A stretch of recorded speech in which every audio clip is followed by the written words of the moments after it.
Dubai visa চালু হয়েছে।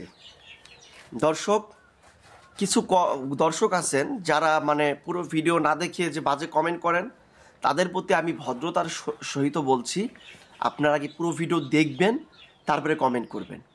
Dubai visa চালু হয়েছে সেটা যদি মিথ্যা আমাকে প্রমাণিত করতে পারেন, তাহলে আমাকে যা খুশি কমেন্ট করেন। প্রয়োজনে আমার ফেসবুক লিঙ্ক আছে, ফেসবুকে যায় মেসেঞ্জার আমাকে ইচ্ছা মতো গালি দিবেন। হ্যাঁ, দুবাই ভিসা চালু আছে, সেটা চালু আছে, আমি আজকে প্রমাণ সহকারে দিব। দর্শক সবাইকে ওয়েলকাম করছি দেশ প্রবাস ভিশনের, আমি রাজীব খান, আজকের এই নতুন একটি ভিডিওতে। দর্শক যারা দুবাই যেতে চান, দুবাই বিজনেস করতে চান এবং মানে দুবাইটাকে চয়েস করেন, চিন্তা করেন সৌদি আরবে গেলে তো মাত্র ডিরেক্ট কোম্পানিতে 700 টাকা বা 600 রিয়াল বেতন, যে দুবাইতে সেটা উল্টা, দুবাইতে মিনিমাম 1200-1500 নিচে কোনো স্যালারি নাই। 1000 দেরহাম স্যালারি আমার চোখে আমি দেখি নাই, তবে কিছু কিছু কোম্পানি তো আছে চুষে খাওয়ার মতো, রক্ত চুষা, সেটা ভিন্ন, কিন্তু নর্মালি দুবাইতে ওই 700-600 টাকার কোনো গল্প নাই। দর্শক সেই জায়গা থেকে আমি বলতে চাই যে আজকে যারা দুবাই যেতে চান তাদের সবার মধ্যে একটা চিন্তা যে দুবাইতে তো বেতন বেশি, সুযোগ সুবিধা বেশি, দুবাইতে আপনার ফুড কস্ট কম, থাকা কস্ট কম, এভরিথিং। আবার দুবাইতে বিজনেস করা যায় এবং দুবাইতে অনেক কিছু আপনি করতে পারবেন, কাজ করা যায় যা খুশি, এবং দুবাই থেকেও অনেক কিছু প্রসেসিংয়ের মাধ্যমে অন্য কোনো দেশেও যাওয়া যায়। আর দুবাইতে যদি হাই প্রফেশন রেসিডেন্সি আপনার থাকে, তাহলে আপনি কিন্তু 7টা কান্ট্রি পাচ্ছেন অনারেবল ভিসা। এখানে কিন্তু ইউরোপের কান্ট্রিও আছে, যেমন জর্জিয়া, আজারবাইজান, এবং ওই দিকে যদি ধরেন কি বলে যেন উজবেকিস্তান, তারপরে কিরগিজস্তান, তারপর আরও কিছু কান্ট্রি আছে আপনার ধরেন মিশর, মানে যেটা ইজিপ্ট বলি, ঠিক আছে, এই ধরনের আরেকটা আছে সম্ভবত বাহারাইন। তো এই ধরনের 7টা কান্ট্রি আছে আপনার যেখানে অনারেবল আপনারা যেতে পারবেন। এবং সে জায়গা থেকে আমি বলতে চাই যে দুবাই ভিসাটা খুবই ফ্যাসিলিটিস। এখন বলতে পারেন যে ভাই আপনি এত বকর বকর বাদ দিয়ে আপনার এই বকর বকর আর পছন্দ হচ্ছে না, কারণ দর্শকরা আসলে বিরক্ত হন। আমিও অনেক ভিডিও দেখতে গিয়ে বিরক্ত বোধ করি যখন বকর বকরটা বেশি করে, কাজের কথার চেয়ে অকাজের কথা বেশি হয়। কিন্তু আমার আসলে প্রথমে এই কথাগুলো বলাটা খুবই জরুরি ছিল, সেজন্য আমি ক্ষমা চেয়ে নিচ্ছি। এবং আমি সবাইকে বলবো একটা সেকেন্ডও টেনে দেখবেন না, আমার পুরো ভিডিওটা দেখে তারপর আপনার সিদ্ধান্ত নেবেন। দর্শক, দুবাই ভিসা কোম্পানি খোলা 3টা সেক্টরে। একটা হচ্ছে হাই প্রফেশন ওয়ার্কিং ভিসা, আরেকটা হচ্ছে ভিজিট ভিসা, আরেকটা হচ্ছে বড় কোম্পানির ভিসা। 3টা সেকশনে খোলা। তবে যে আগে যে ঢালাওভাবে খোলা ছিল, আউটসাইড ইনসাইড সব মিলে যে খোলা ছিল, সেই সিস্টেমটা এখন বন্ধ আছে, তবে খোলা আছে। আপনি লেবার ভিসাও খোলা আছে। এখন কিভাবে খোলা আছে দেখেন, প্রথমে আমি বলবো ভিজিট ভিসা। আমি পূর্ববর্তী ভিডিও, প্রথম যে ভিডিওটা আছে আমার দুবাই নিয়ে, পূর্ববর্তী ভিডিওটা আমি আলোচনা করেছি ভিজিট ভিসা আপনি কোন প্রসেসে পাবেন। তারপরেও যেহেতু এই ভিডিওতে আমি বলছি, তারপরে এই ভিডিওতে কিছুটা আমি সংক্ষিপ্ত আকারে বলছি। যদি আপনার পরিচিত অপরিচিত বড় কোনো কোম্পানি বা যদি কারো লাইসেন্স থাকে, অথবা কেউ যদি হাই প্রফেশন ভিসায় দুবাইতে অবস্থান করে, অর্থাৎ আরেকবার খেয়াল করবেন, আপনার পরিচিত অপরিচিত বড় কোনো কোম্পানি বা যদি কোনো ব্যক্তি লাইসেন্সধারী হয়, অথবা হাই প্রফেশনে যদি কোনো ব্যক্তি থেকে থাকে, দুবাইতে অবস্থান করে, যেমন হাই প্রফেশন বলতে পারেন কোন ধরনের হাই প্রফেশন, যেমন manager, finance manager, engineer, doctor, like এই ধরনের। যদি হাই প্রফেশন মানে কি, হাই প্রফেশন, নর্মাল লেবার হলে চলবে না।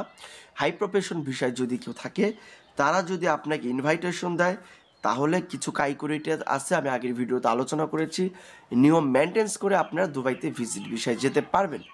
এবং আগের ভিডিওতে আমি আলোচনা করেছি যে এই ভিজিট বিষয়ে গিয়ে যেমন রাসেল খেমা আছে, ফ্রিজোন আছে, ওই সমস্ত কিছু কিছু প্লেসে আপনারা পার্টনার মানে বিজনেস লাইসেন্স করতে পারবেন, বিজনেস বিষয় কনভার্ট করতে পারবেন, মানে পরিবর্তন করতে পারবেন, ভিজিট থেকে বিজনেস বিষয়েও আপনারা পরিবর্তন করতে পারবেন।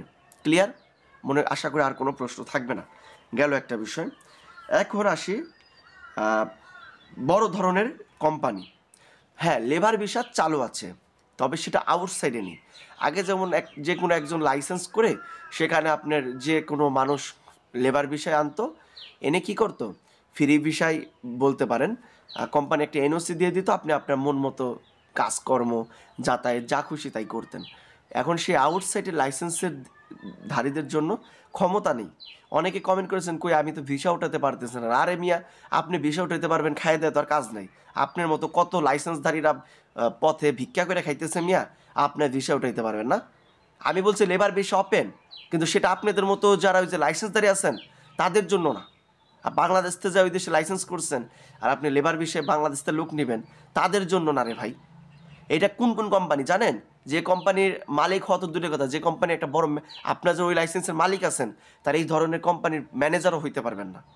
সেই ধরনের কোম্পানির লেবার ভিসা ওপেন আছে, যেমন ট্রান্সগার্ড কোম্পানি।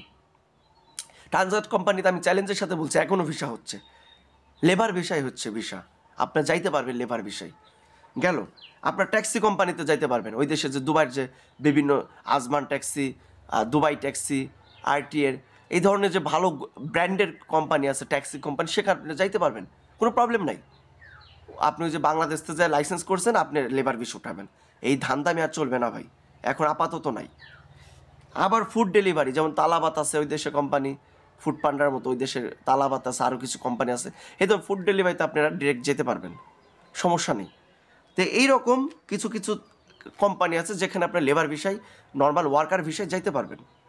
তো এই ধরনের লেবার ভিসা খোলা, যেটা আগে বন্ধ ছিল, আমি বলেছি যেটা আগে বন্ধ ছিল, ফাইনালি দুবাই ভিসা খুলেছে, আমি এটা বলেছি। এখন বলতে পারেন হাই প্রফেশন ভিসা, হ্যাঁ হাই প্রফেশন ভিসা খোলা। এখন আপনার যেমন আগে লাইসেন্স করে হাই প্রফেশনে ম্যানেজার পদে আনতেন, তাদের জন্য তো না। ওই রকম ভালো কোম্পানিতে অথবা ভালো জেনুইন বিশাল বড় এলএলসি লাইসেন্সের মাধ্যমে হাই প্রফেশন ভিসা খোলা, বা আপনাদের নর্মাল লাইসেন্সও কিছু কিছু লাইসেন্স হাই প্রফেশন দিবে। তবে সেটা আপনি আগে যেমন একজন ক খ পারতো না, এবিসিডি পারতো না, তাদেরকেও আপনি ম্যানেজার বানায় ভুয়া সার্টিফিকেট বানায় এই ভিসাগুলো দিতেন। আগে কি করতেন, এটা ক খ জানে না, এবিসিডি জানে না, তাদেরকে ভুয়া সার্টিফিকেট মিনিস্ট্রিতে সাবমিট করে ম্যানেজার পদে ওই দেশে নিয়ে যাইতেন। অথবা কিছুদিন পরে কি করতেন, যখন এটা নিয়মটা আরও করা হলো, তখন ওই যে মিনিস্ট্রিকে কিছু হস্তা বলা হয়, ঘুষ দিয়ে তাদেরকে লেবার অ্যাপ্রুভ করাই দিতেন। কিন্তু এখন সেটা চলবে না, এখন জেনুইন লাইসেন্স লাগবে, জেনুইন সার্টিফিকেট লাগবে। এবং সেটা কিভাবে, সেটা বাংলাদেশের ফরেন মিনিস্ট্রি অ্যাটেস্টেড করতে হবে, এই দেশে অ্যাম্বাসি আছে সেখানে অ্যাটেস্টেশন লাগবে। জেনুইন সার্টিফিকেট দিয়ে, জেনুইন অনার্স মাস্টার সার্টিফিকেট দিয়ে আপনি যদি অ্যাপ্লাই করেন আপনি হাই প্রফেশন বিষয় উঠাতে পারবেন। এখন বলেন কি ভাই হাই প্রফেশনের বিষয় তো আমি আনতে পারতেছি, আরে ভাই আপনি আনবেন কীভাবে? আপনি তো দালাল, আপনি তো দালালি করার জন্য ওই দেশে লাইসেন্স খুলেছেন। হ্যাঁ, ওই আপনার কাছে তো ওই অনার্স পাস মাস্টার্স পাস ছেলে নাই, মানুষ নাই যে আপনার দিয়ে হাই প্রফেশনের বিষয়ে যাবে, এই জন্য আপনি পারতেছেন না, এই জন্য আপনি হাই প্রফেশন বিষয় লোক পাঠাতে পারছেন না। সেজন্য বলবো যে ঢালাওভাবে খোলা নেই। তবে অনেকে প্রশ্ন করে তাহলে কবে ঢালাওভাবে খুলবে? আগেও নিউজ দেখেছি ফেব্রুয়ারিতে খুলবে, আশা করছি খুলবে, এই ফেব্রুয়ারি মাসে খুলবে। তবে আমরা জানি যে 12 তারিখে যে ডক্টর ইউনূস সাহেব দুবাইতে অবস্থানের ঘোষণাটি যে আমরা জানি, সেখানে ভালো একটা ফলাফল আমরা আশা করছি। এবং আরও একটা কথা বলি, দুবাই ভিসা ফাইনালি খোলা আছে। আগের ভিডিওতে বলেছি, তার আগের ভিডিওতে বলেছি, আমি সবসময় বলবো দুবাই ভিসা ফাইনালি খোলা আছে, তবে কিছু নিয়ম মেনটেন্স করে নিয়মের মধ্যে খোলা আছে। দর্শক, দুবাই নিয়ে আমি আগামীতে আপডেট নিয়ে আসবো, সে প্রত্যাশায় সকলের সুস্বাস্থ্য কামনা করে আজকের মতো আমি এখানে বিদায় নিচ্ছি। সবাই ভালো থাকবেন, সুস্থ থাকবেন। ধন্যবাদ সকলকে। আসসালামু আলাইকুম।